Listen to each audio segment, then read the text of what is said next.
ಭಾರತದ ಜನತೆಯಾದ ನಾವು ಭಾರತವನ್ನು ಸಾರ್ವಭೌಮ,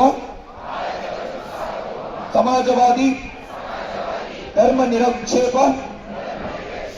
ಪ್ರಜಾಸತ್ತಾತ್ಮಕ ಗಣರಾಜ್ಯವನ್ನಾಗಿ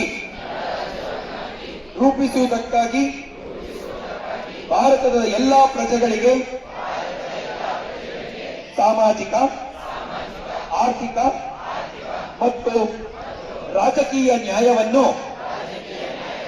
ವಿಚಾರ, ಅಭಿವ್ಯಕ್ತಿ, ನಂಬಿಕೆ, ಧರ್ಮ ಮತ್ತು ಉಪಾಸನೆಯ ಸ್ವಾತಂತ್ರ್ಯವನ್ನು,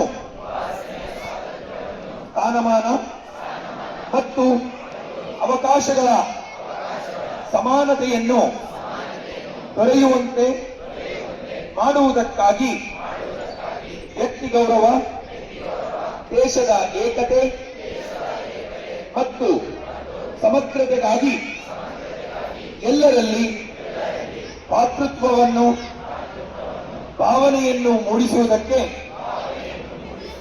ದೃಢ ಸಂಕಲ್ಪ ಮಾಡಿ ನಮ್ಮ ಸಂವಿಧಾನ ಸಭೆಯಲ್ಲಿ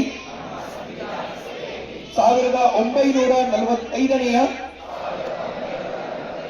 ಇಸವಿಯ ನವೆಂಬರ್ ತಿಂಗಳ 26ನೇ ದಿನದಂದು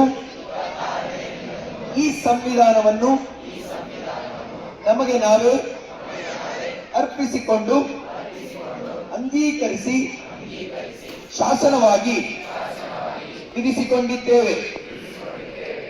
ವಂದೇ ಮಾತರಂ.